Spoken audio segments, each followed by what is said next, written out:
Welcome to Energy Linguist, a sacred space for awakening souls ready to receive divine transmissions and the raw truth that sets them free. I am Laura Ahern, a spiritual channel and energy translator here to bring through messages from highest guidance to help you hear your inner knowing, reclaim who you are beneath the noise, and live from the truth within. Take a breath. You've found the space where remembering begins. Hello, everyone. It's Laura, the Energy Linguist, and I am so excited to have you here with me today on this episode of Energy Linguist Podcast, the space where we get to decode your energy, heal your patterns, and awaken your path through the receiving of these divinely healing and awakening transmissions. Thank you for being here. As many of you know, this podcast is quite different than other podcasts because within it, it's not just me, but divinity shows up for us. Our angels, ascended masters, highest guidance shows up for us in a way that is not only extraordinarily supportive, but imperative for what we are being called into. And I'm reminding you of that before I kick off the channeling of this message, because I got to tell you, today they are not messing around. Right now, we are in the greatest awakening period known to man. And it began in 2012. It's a 20-year period that ends in 2032. So if you can imagine, we are more than halfway through that. And on account of it, there is this significant amping up of energies that is happening. So that you understand the context of what is about to be channeled, I want you to understand a little bit more about this awakening period. In 2012, what began was a significant shift in our foundations as we have known them to be as humans. So if you remember back in 2012, there was a lot of these doomsdayers and the end of the world was coming because what they were doing is actually reading all of these ancient calendars, looking at astrological alignments, and all of these things were pointing to the end of something. And if you're here with me on this podcast, you're aware that the world itself didn't end. Just not in the way we thought it did, but there actually was an ending that was at play. And it was the ending of a 26,000-year paradigm under which we were operating in a very hyper-masculine framework. And it served us. It served us until it didn't. It served us until that divine masculine went far enough out to become hyper-masculine and toxic, and that pendulum needs to swing back. And what's happening during this awakening period is the rebalancing of this yin-yang, feminine, masculine energies with the ushering in of the divine feminine. And what's incredibly powerful and gorgeous about this energy is we're not talking about ushering in female power per se. It's not that it's not, but it's not what it is. What the ushering in of the divine feminine energy is actually embodying is bringing back to us the essences of the yin, which is our creativity, our ability to go within ourselves, to do this inner work, to create from within. It is our intuition. It's receiving. It's pause. It's rest. So it's doing things in a very different way than it was done under the old paradigm. And what it means is they're actually showing these like the cogs of the wheel start to slow a little bit. And yet the irony is that the production, right, what is the outcome is actually amplified. It's really incredible when we can lean into this knowing and start to witness the exponential productivity that occurs within the pause, within the internal work. And for those of you who may be feeling the resistance of life a little bit right now, it is likely because of the interplay or pattern behavior that you have with engaging with life in a way that is of the old paradigm. So maybe you find yourself feeling burnt out or depleted. Maybe there's chronic health cycles you're going through or emotional cycles that you're going through, much of which maybe worked up to a certain point in time, but the rise of the discomfort and the rise of the symptoms and the awareness of the pain is pointing you to the truth that it is time to usher in change. And this change during this really special time on the planet can be found within our willingness to go within, to actually listen to divine wisdom, such as this podcast, to be able to receive and work with energies that are not so externalized, but instead are managing the core of what is creation, your internal state. I share that because in the beginning of this awakening period, many of us, whether you knew of this awakening had begun to take place or not, is a little irrelevant because you started to experience the shifts of the foundations crumbling.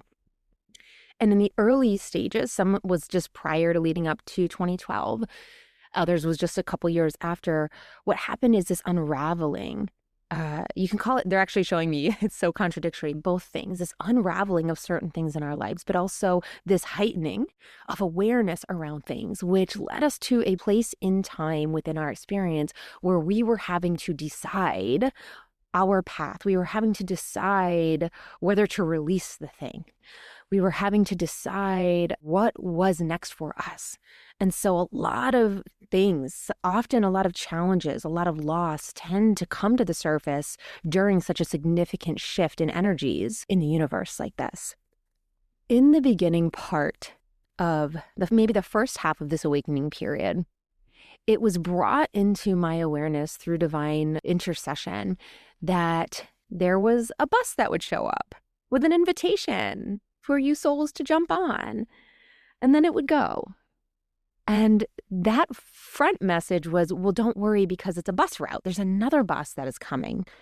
And the reason I am bringing that up is to actually tell you, and uncomfortably so, because I don't necessarily adhere to this philosophy, but what Laura believes as a person is irrelevant when it's in accordance with what divinity is orchestrating. So let me explain that.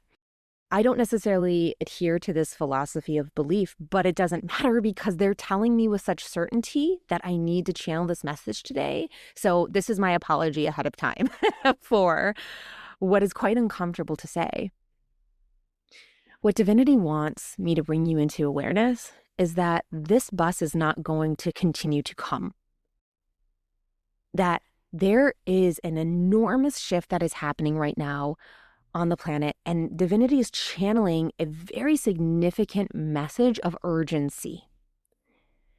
They are urging you to make the choice to get on the path, or that path won't be a potential for you any longer.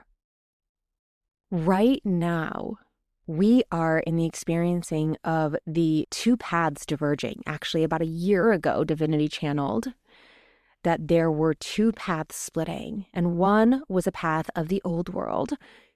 The other was a path to this new world. And I am in the full awareness of what the paths look like for those who have chosen to stay kind of trapped in that matrix of the old world versus those who have chose to get out of their familiar zone, do the uncomfortable things, do the internal work, and embrace those yin energies in order to walk this path to the new world. And if you can imagine two paths verging, dividing off from each other in the woods, there comes a point in time where their distance between them is so great that it would be next to impossible to find the other path. We are at that point right now where the choice to get on the path to New World is close to slipping through our fingertips if we are not to claim it with some serious, decisive, assertive choices. What divinity shows me, and it pains me because I feel it in my core, in this energy of sadness, that All souls have this potential to rise. And yet so many are actively investing energy in not claiming it. They are actively trying so hard to stay in a cycle that is toxic because it's familiar. And divinity brings me into the harsh awareness that there's a choice, and the choice is to choose your discomfort. You are going to be uncomfortable on both paths. And the choice is to choose the uncomfortability of the familiar and stay stuck in what they're calling the world of darkness and decay, where you lose yourself to the patterns and the stories and the layers of lies that exist on how limited you are, how forsaken you are, how the world is against you. Or you can choose the discomfort of getting out of that familiar zone and having to find the faith to trust that things can be better. They can be different. Now, this choice can seem next to impossible because what it requires for us is, instead of investing ourselves in what we feel to be real, meaning most people who are currently investing themselves in the old world are investing their time, attention, energy on the drama, the stories, the patterns, doing the same thing over and over again, talking about the same people over and over again, right? These cycle through. What we have a choice to invest ourselves in instead of what we seem to be real, because it feels so physically tangible and it's so emotionally jarring and engaging and distracting. It's the drug, right? We can instead choose to invest our energy in believing in what seems to be invisible, what doesn't actually feel physical yet because it has not maybe materialized yet in the physical world. That investment only ever is possible for us when it is an investment of faith. Because you have to trust that when you leap, you will be caught. And I promise you, you will. Divinity is saying that it is time to stop complaining about whatever the it is in your life, if you are not willing to do anything to change it. The more time and energy you spend in complaining, the more you continue to invest in the problem instead of directing that energy in a resourceful, effective way. When your attention is on your pain and the problem and the cycles and the drama and the things that people said about you and the way they perceive you in their storyline, what happens is that you are giving your resources, your attention, and your vital life energy force, the very life, the source of God within you, to the problem. Divinity is showing me this very sad cycle of this insistency that exists within so many souls on this planet. It actually feels like a disease. The insistency that things cannot be changed or cannot be fixed. And I want to say, maybe you're a little right.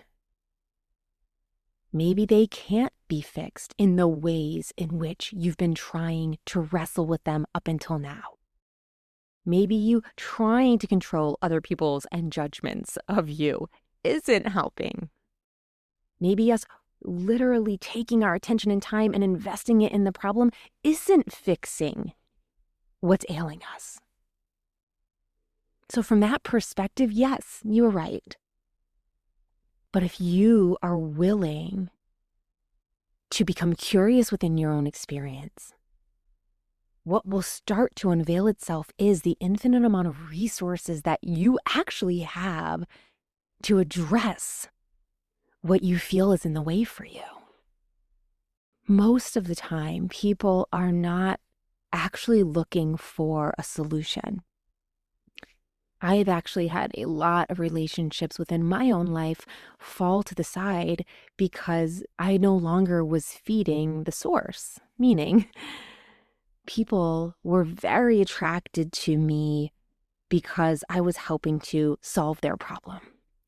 And what I discovered was my own patterns of self-sacrifice and overgiving, and that I was doing the work for many of my loved ones and clients in the early stages of my career.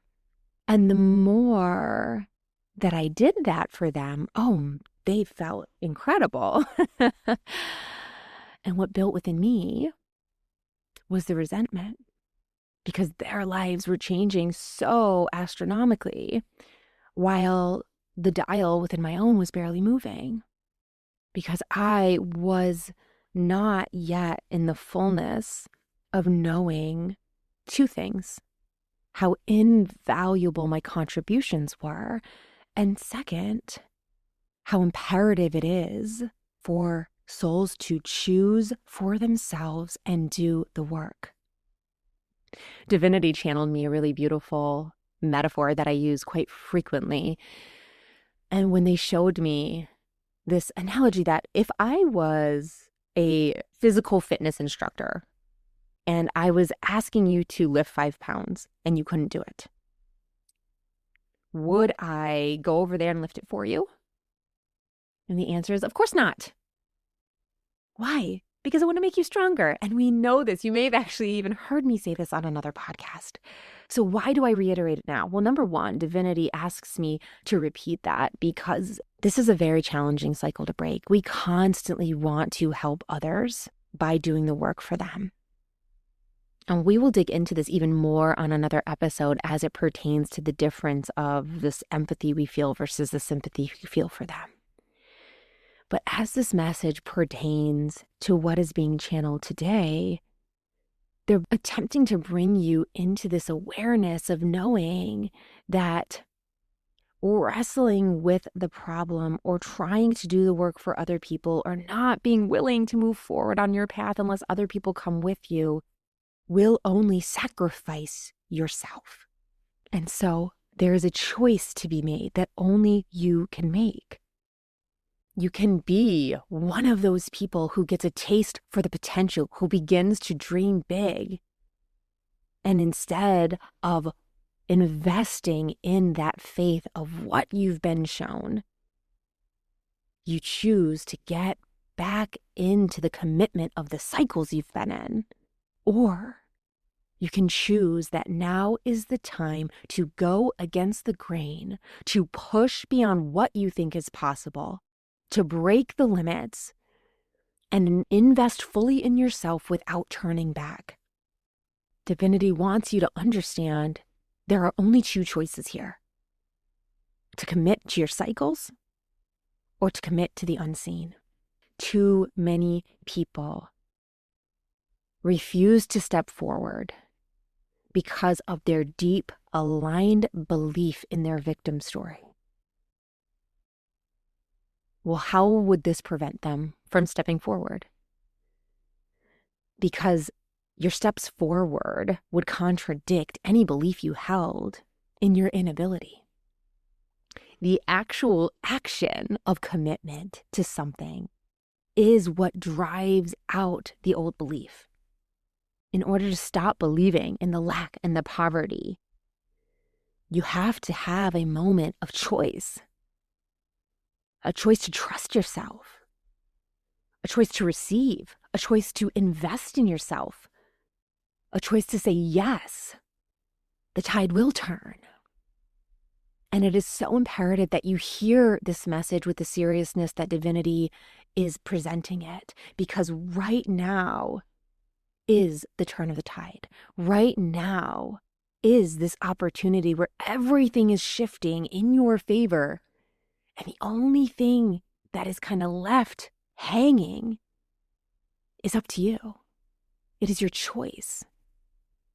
It is so frustrating to hear people constantly repeat all of the reasons why they can't. And knowing, because divinity is so clear, that if they spent half of the amount of time telling themselves what they can do, figuring out how to make it possible, that their entire life would change.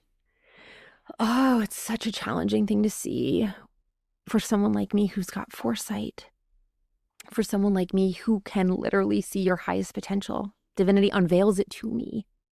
I see what is actually already in the creation of this new path if you should choose it, versus what you will suffer at your own hands to not choose yourself.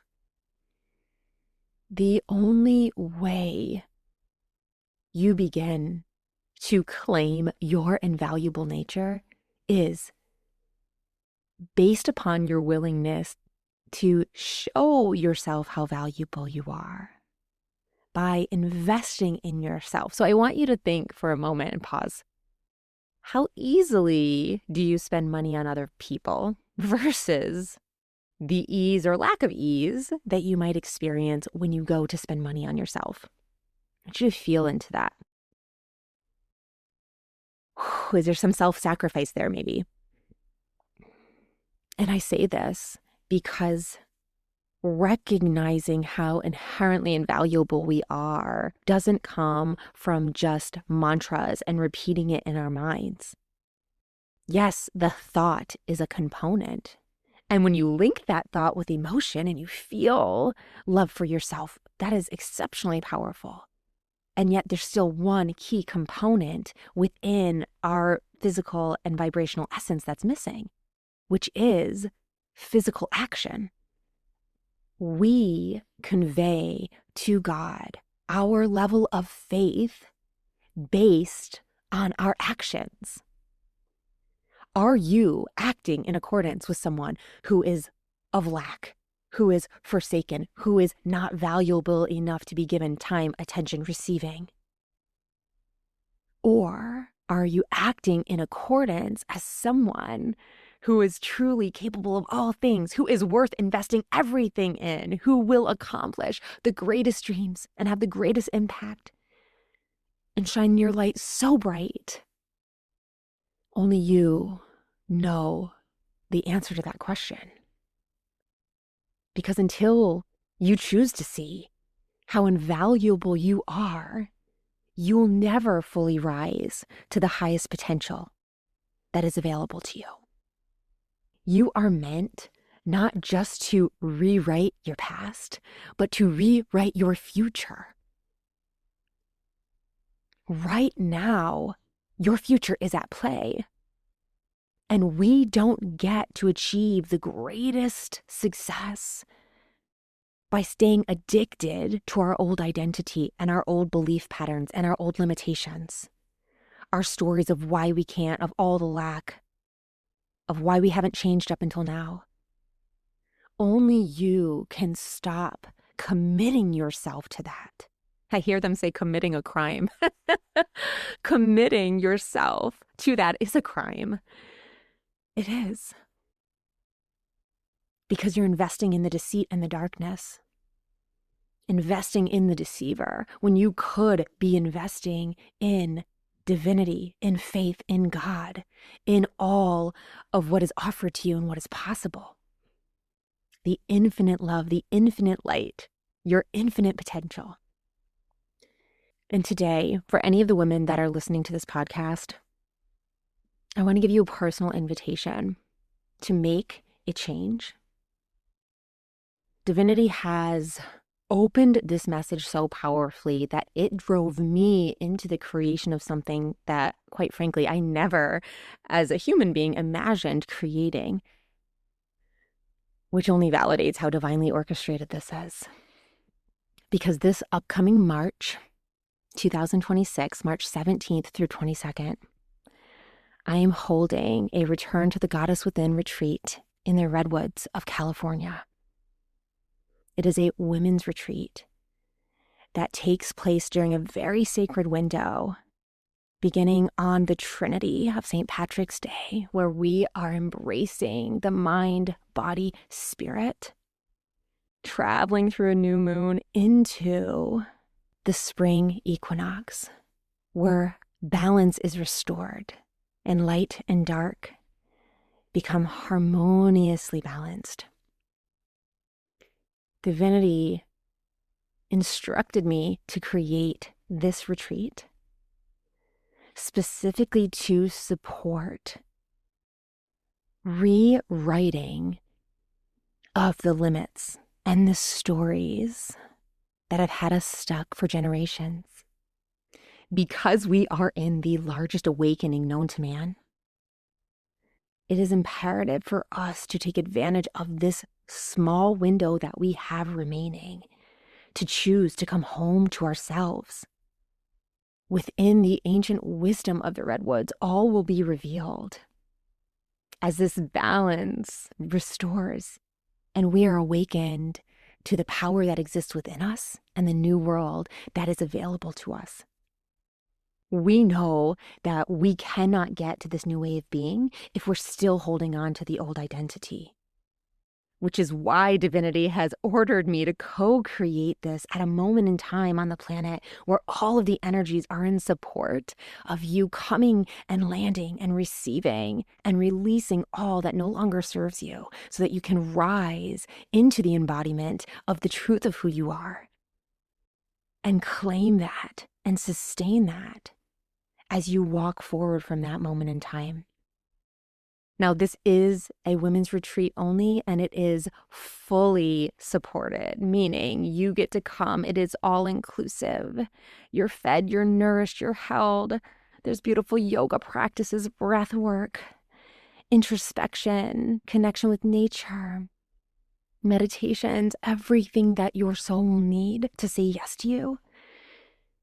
And so my question is, how long will you go before saying yes to you? Because eventually, this offering that divinity keeps cycling forward to say, will you take this? Will you say yes to yourself? Will you see within you everything I see within you?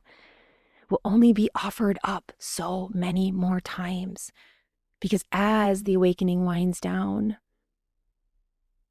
we lose some of this amplified energy that is calling forth and supporting the greatest growth within our being. And so I invite you, if you are listening to this podcast and it is before March of 2026, that you visit lauraahern.com/events and join us before all spots are booked. Now is your time to begin saying yes to you. And I want to invite you into doing that however you can.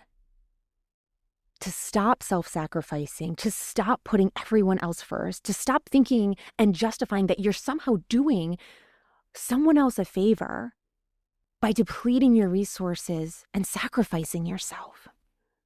That is a lie. That is deceit. The truth of our experience in this world is that we don't get what we deserve. We get what we settle for. And if we are communicating to the external world, whether that is our loved ones, our coworkers, divinity, that we don't value ourselves, then the value will be shown to us accordingly. The offer is being made for you to say yes to yourself. And it is my hope in my heart that whether you say yes to yourself by receiving abundantly in this beautiful retreat in the redwoods, or whether you say yes to yourself by allowing yourself to receive and restore and invest in yourself and your dreams like you never have before, regardless of what choice you make to say yes, I invite you to start immediately.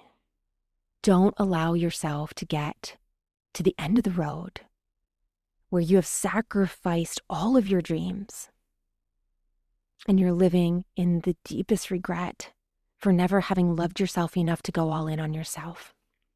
You deserve more, and you deserve to have your light known on this planet.